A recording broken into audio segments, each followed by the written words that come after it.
Hi everyone, this is Alisa with a step 2 question for you. Go ahead and pause this, read it on your own and answer it, and then come back and we'll do it together.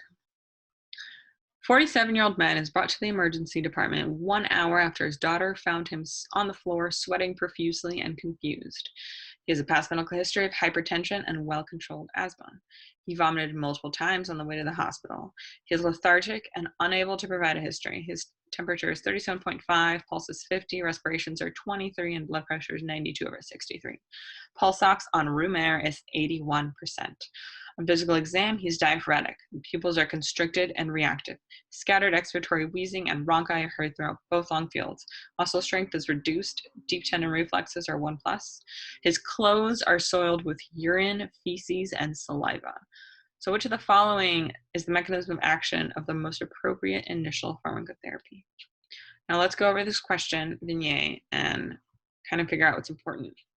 Well, really in this vignette, everything is important and everything points to one thing. So he's sweating. He has a past medical history of hypertension and asthma. Asthma is relatively important. He vomited multiple times. The 1 hour part is actually important for a reason I will explain later. He's lethargic and unable to provide a history. His temperature is okay. Pulse is kind of low. Respirations are kind of high. Blood pressure is borderline, but we're going to highlight it anyway. Pulse ox is quite low on room air. He's diaphoretic, so he's sweating. Pupils are constricted.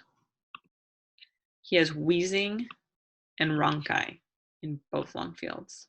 He has a history of asthma, though. We have to keep that in mind.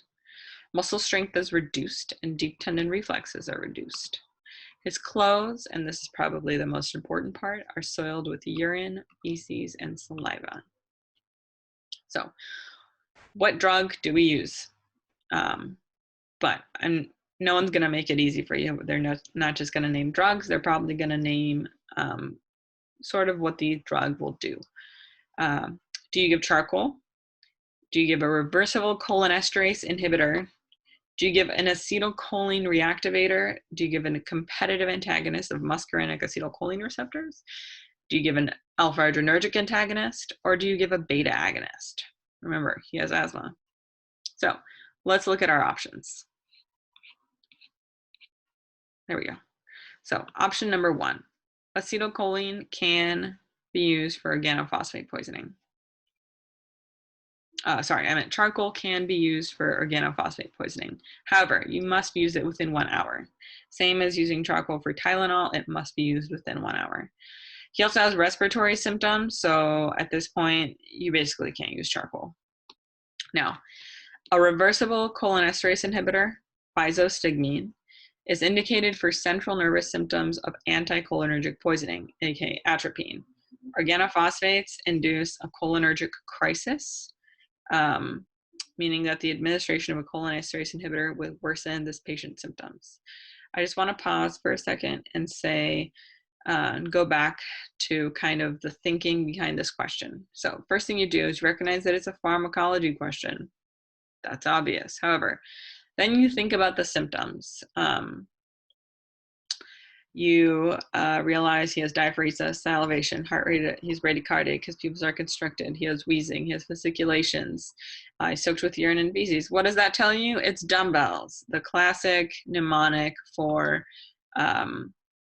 essentially organophosphate poisoning. So diarrhea, urination, meiosis or muscle weakness, bronchospasm, bradycardia, emesis, lacrimation, salivation, and sweating. So at this point, you recognize that it's cholinergic toxicity, aka organophosphate poisoning, or maybe you just remembered the sketch. Either one works. Most common, these questions are organophosphate poisoning. A farmer who has herbicides or insecticides was affected, or it could be an industrial worker with tricrystal phosphate. It could be kids who are playing with their dad who's a farmer's stuff, or it could be an army soldier with nerve gas. So What are, just a reminder of the muscarinics, which cause cholinergic toxicity. So we have methacholine, which we use for the asthma test. We have pilocarpine and carbachol for glaucoma. And we have bethanechol for post-op urinary retention. Those are the direct muscarinics. The indirect ones inhibit acetylcholine esterase and essentially create more ACH because now nothing is breaking it down. And those are the myasthenia gravis drugs most commonly. So physostigmine, neostigmine, pyridostigmine, and endrophonium. So what do we do with someone who has organophosphate poisoning? We basically, step one is remove their clothes and we wash the patient.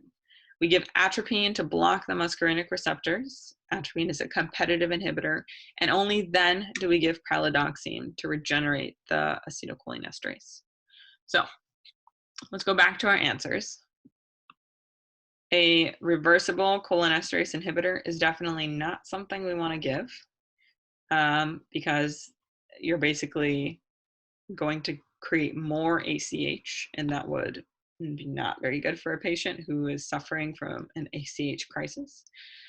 An acetylcholine esterase reactivator, which is pralidoxime, is important. However, like I said, it must be given after atropine. And the reason for that is because giving pralidoxime causes a paradoxical transient increase in acetylcholine esterase inactivation, so it would exacerbate symptoms. So the answer, atropine. You give atropine to a patient with suspected organophosphate poisoning. Anticholinergics counteract the life-threatening cholinergic symptoms. And then as a side clinical fun fact note, atropine dosing should be doubled every 3 to 5 minutes until you have made the wheezing and bronchial secretion stop. So always in medicine, your ABCs, maintain that airway. The other options are an alpha adrenergic antagonist and a beta blocker. So phentolamine is an example of a non-selective alpha adrenergic antagonist. It's used in a sympathetic crisis, like a pheochromocytoma. In this patient, blocking alpha would just lower his blood pressure, which is already relatively low. This patient has a history of hypertension. He's probably sitting quite high, so this is going to be low for him. So he's already might be experiencing side effects from the lowered blood pressure. So we do not want to give an alpha blocker. And then finally, this patient has a history of well-controlled asthma. More likely than not, he's not having an asthma crisis, and he isn't wheezing because of the asthma. He's wheezing because of organic phosphate poisoning. So our answer is